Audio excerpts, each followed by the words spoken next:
हाँ जी, सभी को गुड इवनिंग। आज बहुत दिनों के बाद में हमारी वापस क्लासेस शुरू हो रही है और आज की जो क्लास है उस क्लास में हम टैक्सोनॉमी के ऊपर चर्चा करेंगे कि टैक्सोनॉमी वास्तव में होती क्या है। और इसके अंदर हम मोस्टली सबसे पहले नाम पद्धति पढ़ेंगे, जिसमें हम द्विनाम पद्धति, त्रिनाम पद्धति और हर्बेरियम सीड क्या है, बॉटनिकल गार्डन क्या है, वो सारी चीजें कंटिन्यू देखते जाएंगे। तो देखिए, सबसे पहले हम बात कर रहे हैं टैक्सोनॉमी की। तो टैक्सोनॉमी में हम सबसे पहले एक टॉपिक शुरू करेंगे, उस टॉपिक का नाम है नाम पद्धति। क्या पढ़ेंगे? नाम पद्धति। ठीक है, नाम पद्धति। नाम पद्धति का मतलब क्या होता है कि कोई भी जीव है, उस एक जीव को एक मानक नाम दिया गया है, उस नाम के वजह से ही वो पूरे विश्व में जाना जाता है। ये आपने सुना होगा कि जैसे मनुष्य है तो मनुष्य का एक वैज्ञानिक नाम होता है जिसका नाम होता है होमो सैम्पियस। वो उसी नाम से पूरे विश्व में और पूरे वर्ल्ड के अंदर, जिसे आप कहते हो इंग्लिश में, उसमें जाना जाता है। ठीक है, तो नाम पद्धति में क्या होता है कि हर एक जीव को एक मानक नाम दिया जाता है, एक स्टैंडर्ड नाम दिया जाता है, जिससे वो पूरे विश्व में जाना जाता है। ठीक है, उसी नाम पद्धति के दौरान सबसे पहले एक पद्धति आई थी जिसको आप कहते हैं द्विनाम पद्धति। द्विनाम पद्धति, ध्यान से एक एक पॉइंट को आप सुनते जाइए, बहुत इजी है, कुछ हार्ड नहीं है। द्विनाम पद्धति ये क्या है, इसके बारे में हम बात करेंगे सबसे पहले आज की क्लास में। तो द्विनाम पद्धति जो है, इस द्विनाम पद्धति की जो प्रस्तावना है, वो प्रस्तावना एक वैज्ञानिक ने दी थी जिसका नाम था गैस्पर्ड बोहिन, और उनकी किताब थी पिनाक्स। उसमें सबसे पहले उन्होंने द्विनाम पद्धति की प्रस्तावना प्रस्तुत की। ठीक है, तो पहला पॉइंट आपके सामने है कि जो द्विनाम पद्धति है, इसकी जो प्रस्तावना है वो किसने दी थी? गैस्पर्ड बोहिन ने। गैस्पर्ड बोहिन ने, इनकी किताब थी, उस किताब का नाम था पिनाक्स। उस किताब के अंदर इन्होंने सबसे पहले द्विनाम पद्धति की प्रस्तावना दी। पहला पॉइंट आपको क्लियर है क्या? मैं एक बार देख लो कि आपको क्लियर दिखाई दे रहा है या नहीं। तो देखिए, अभी तक मैंने आप लोगों को बताया है कि जो द्विनाम पद्धति है, वो द्विनाम पद्धति की जो प्रस्तावना है वो सबसे पहले गैस्पर्ड बोहिन वैज्ञानिक ने दी थी। उनकी एक किताब थी जिसका नाम था पिनाक्स। उस पिनाक्स किताब के अंदर इन्होंने सबसे पहले द्विनाम पद्धति की प्रस्तावना दी थी। ठीक है, लेकिन इस द्विनाम पद्धति के बारे में जो विस्तार पूर्वक बताने वाले वैज्ञानिक हैं, जिसे आप कहते हैं कैरोलस लीनियस, वो है। तो दूसरा पॉइंट आपके सामने आएगा कि इस द्विनाम पद्धति को विस्तार पूर्वक किसने बताया?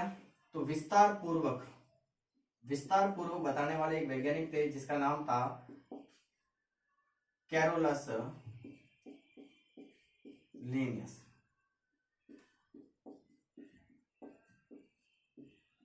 ठीक है, ये कैरोलस लीनियस वैज्ञानिक है जिन्होंने सबसे पहले इस द्विनाम पद्धति के बारे में विस्तार पूर्वक बताया था। ठीक है, इनकी भी एक किताब थी, उस किताब का नाम था स्पीसीज प्लांटेरम। इस किताब के अंदर इन्होंने बताया था। ठीक है, तो दोनों वैज्ञानिक की आपको किताबों के नाम अच्छी तरह से याद होने चाहिए। स्पीसीज प्लांटेरम किसकी किताब है? कैरोलस लीनियस की। क्या बताया इन्होंने? द्विनाम पद्धति को। ठीक है, तो सबसे पहले देखो, प्रस्तावना की बात करें तो प्रस्तावना दी थी गैस्पर्ड बोहिन ने। इनकी किताब थी, उस किताब का नाम था पिनाक्स, और इसको विस्तार पूर्वक बताने वाले वैज्ञानिक थे कैरोलस लीनियस, और इनकी किताब थी स्पीसीज प्लांटेरम। ठीक है, यहाँ तक आप लोगों को क्लियर है क्या? अब जो द्विनाम पद्धति है उसमें हम करते क्या है, तो कोई भी जीव है उसका नाम देने के लिए इन्होंने कुछ नियम बनाए थे, उन्हीं नियमों को हम पढ़ते हैं। ठीक है, तो देखिए कैरोलस लीनियस आगे क्या कहता है कि कोई भी जीव है, कोई भी जीव हो, उस जीव का जो नाम है वो दो चीजों से मिलकर बनता है। पहला आता है उसका वंश, और फिर आती है उसकी जाति। वंश यानी जीनस, और जाति यानी स्पीसीज। तो इन्होंने सबसे पहले एक चीज बताई कि कोई भी जीव है, उस जीव के नाम में, जीव का जो नाम होता है उस नाम में दो चीजें होती है। कितनी चीजें होती है? दो चीजें होती है। सबसे पहले आता है वंश का नाम, उसके जीनस का नाम। ठीक है, और उसके बाद में हम उसका नाम लिखते हैं जाति का नाम। क्या नाम लिखते हैं? जाति का। यहाँ तक आप लोगों को क्लियर है क्या? मैंने आप लोगों को बताया है कि किसी भी जीव का आप नाम लिख रहे हो तो सबसे पहले उस जीव के वंश का नाम लिखेंगे और फिर उसकी जाति का नाम लिखेंगे। यहाँ तक क्लियर है क्या? अब आगे चलें तो उन्होंने कहा कि कि सबसे पहले आप जीव के वंश का नाम लिखो, फिर जाति का नाम लिखो। और क्या बताया इन्होंने कि जो आप वंश का नाम लिखते हो, ठीक है, उसका जो पहला अक्षर होता है, चौथा बिंदु है, बहुत इंपॉर्टेंट है, ध्यान से सुनना। ये कहते हैं कि जो भी आप जीव का नाम लिख रहे हो, उसका जो वंश है, उस वंश का जो पहला अक्षर है वो आपको बड़ा लिखना है, कैपिटल लेटर में। और जो जाति है, उसका जो पहला अक्षर है उसको आप स्मॉल लेटर में, यानी छोटे अक्षरों में लिखना है। कहने का मतलब इसको बड़ी एबीसीडी में शुरुआत करनी है और इसकी शुरुआत छोटी एबीसीडी से करनी है, ठीक है।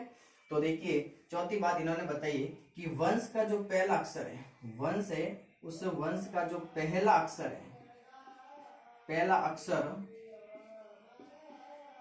अक्षर वो आपको बड़ा लिखना है, बड़ी एबीसीडी में लिखना है। और जो जाति है, उस जाति का जो दूसरा अक्षर है, मतलब जाति की शुरुआत होती है जाति की, तो उस जाति का जो पहला अक्षर होगा, पहला अक्षर वो आपको छोटा लिखना है, छोटी एबीसीडी में लिखना है। ये बात कैरोलस लिनियस ने बताई। क्या बताया कि वंश का जो पहला अक्षर होगा उसको आप बड़ा लिखेंगे, बड़ी एबीसीडी में लिखेंगे, और जो जाति है उस जाति का आप पहला अक्षर कैसे लिखेंगे, छोटी एबीसीडी में। कैसे, तो अभी वो एग्जाम्पल से मैं बताऊंगा। पहले यहाँ तक आप लोगों को क्लियर है क्या? मैं कह रहा हूँ कि सबसे पहले आप वंश का नाम लिखेंगे, फिर जाति का नाम लिखेंगे। वंश का जो पहला अक्षर है उसको आप बड़ा लिखेंगे, और जाति का जो पहला अक्षर होता है उसको आप छोटा लिखेंगे, ठीक है। यहाँ तक क्लियर है आपको? फिर उन्होंने कहा कि चलो आपने नाम लिख लिया, तो इन नामों को लिखने के पश्चात आप क्या करेंगे, इन नामों को आप प्रकाशन करवाएंगे। प्रकाशन करवाने के लिए दो संस्थाएं बनाई गई थी, जिसका नाम था ICZN और एक संस्था थी ICBN। मैं क्या कह रहा हूं, एक संस्था का नाम है ICZN और एक संस्था का नाम है ICBN। ये दो संस्थाएं बनाई गई थी, ये दोनों संस्थाएं उस जीव का नाम लिखेगी। कैसे क्या लिखेगी, ये संस्था किसका नाम लिखेगी और ये संस्था किसका नाम लिखेगी, वो भी बताता हूँ। पहले यहाँ तक आपको 4 बिंदु क्लियर है, तो मैं थोड़ा सा इसको रफ करना चाहूंगा और यहाँ से आपको बताने का प्रयास कर रहा हूँ। तो देखिए, आपने सबसे पहले जीव का नाम लिख लिया, पहले वंश का नाम लिखा, फिर जाति का लिखा। वंश का जो पहला अक्षर था वो बड़ा, और जाति का जो पहला अक्षर है उसको छोटे में लिखा, छोटी एबीसीडी में। अब आगे की बात आती है कि जो नाम का प्रकाशन है, 5वां बिंदु आता है कि जब प्रकाशन करेंगे हम नाम का, उसके लिए दो संस्थाएं बनाई गई थी। पहली एक संस्था थी जिसका नाम था ICZN। पहली संस्था का नाम क्या था, ICZN, ठीक है। और एक संस्था बनाई उन्होंने ICBN, ठीक है। ICZN ये संस्था किसका नाम लिखेगी और ICBN ये संस्था किसका नाम लिखेगी, वो बता देता हूं मैं आपको। तो देखिए, सबसे पहले इसके पूरे नाम आपको पता होना चाहिए। ICZN का पूरा नाम क्या है, तो I का मतलब होता है इंटरनेशनल, C का मतलब होता है कोड, बीच में लगाना है आपको ऑफ, Z का मतलब है जूलॉजिकल, और N का मतलब होता है नोमेनकल्चर, ठीक है। क्लियर है कि इसका पूरा नाम हो जाएगा international code of zoological nomenclature, ठीक है। और इसका पूरा नाम होगा international code of botanical nomenclature. यहाँ पर आपको शब्द क्लियर है क्या, आई का मतलब है इंटरनेशनल, सी का मतलब है कोड, बीच में लगाना है ऑफ, जेड का मतलब है जूलॉजिकल, एन का मतलब है नोमेनकल्चर। इसका पूरा नाम होगा international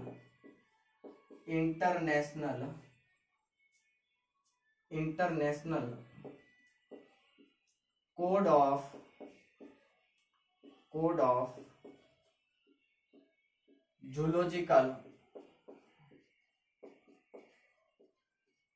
zoological nomenclature. International code of zoological nomenclature, ये इसका पूरा नाम हो गया। अब देखो, इस शब्द में आ रहा है जूलॉजिकल, तो आपने पढ़ा होगा कि बायोलॉजी की दो शाखाएं होती है, एक होती है जूलॉजी और एक होती है बॉटनी। तो जूलॉजी में हम जंतुओं का अध्ययन करते हैं और बॉटनी में हम पेड़ पौधों का अध्ययन करते हैं। तो इसमें जूलॉजी आ रहा है, मतलब ये जो संस्थान है ये किसके नाम लिखेगी, ये संस्था नाम लिखेगी जंतुओं के या प्राणियों के नाम लिखेगी। प्राणियों के भी नाम ये संस्था लिखेगी, और या फिर आप जंतु कहो तो जंतुओं के और प्राणियों के नाम लिखने का काम किस संस्था का है, ICZN का, ठीक है। क्लियर है यहाँ तक आप लोगों को? फिर दूसरी संस्था आती है ICBN। इसका पूरा नाम क्या है? आई का मतलब है इंटरनेशनल, सी का मतलब है कोड, बीच में लगाना है ऑफ, बी का मतलब है बॉटेनिकल, एन का मतलब होता है नोमेनकल्चर। मतलब इसका पूरा नाम होगा international international international code of international code of botanical nomenclature, botanical nomenclature. Clear है आपको यहाँ तक? मैं कह रहा हूं कि ICBN का पूरा नाम है international code of botanical garden. Clear है यहाँ तक आप लोगों को? अब देखो इसमें शब्द आ रहा है बॉटेनिकल। आपने ये भी पढ़ा होगा कि बॉटनी के अंदर हम पेड़ पौधों या वनस्पतियों का अध्ययन करते हैं, तो ये जो संस्था है ना, ये पादपों के नाम लिखती है। किसके नाम लिखती है? पादपों के। जैसे मैं कहूँ कि जैसे आपके सामने एक छोटा सा एग्जांपल लेके कहूँ कि जैसे खेजड़ी होती है, खेजड़ी का वैज्ञानिक नाम होता है प्रोसोपिस सिनेरिया। तो वो जो प्रोसोपिस सिनेरिया नाम है वो किसने प्रकाशन करवाया उसका? तो ICBN ने। क्योंकि पेड़ पौधों का नाम का प्रकाशन का ठेका किसने लेकर ले रखा है? ICBN ने। और ICZN, जैसे मैं कहूँ होमोसेम्पियस, जो हमारा मनुष्य का वैज्ञानिक नाम है, वो नाम किसने दिया था? ICZN ने। क्यों? क्योंकि ये संस्था किसके नाम लिखती है? प्राणियों के या जंतुओं के। यहाँ तक क्लियर है आप लोगों को? ठीक है, अब आगे चलें तो बात आती है कि अगर आप इन नामों को टाइप करवाना चाहते हो, नामों को क्या करवाएंगे? टाइप। तो टाइप कराने के लिए आपको इसको इटालिक रूप में टाइप करवाना पड़ेगा। इटालिक, इटालिक का मतलब है आपको तिरछे लिखवाने। कैसे लिखवाने? तिरछे, तिरछे लिखना। और सातवीं बात आती है कि अगर नाम आप हाथ से लिखते हो, तो हाथ से लिखेंगे तो आप इनको रेखांकित करेंगे, अंडरलाइन करेंगे। क्या करेंगे? अंडरलाइन। मतलब वंश को भी अलग अंडरलाइन करना है और जाति को भी अलग अंडरलाइन करना है। सीधा सीधा याद रखना है।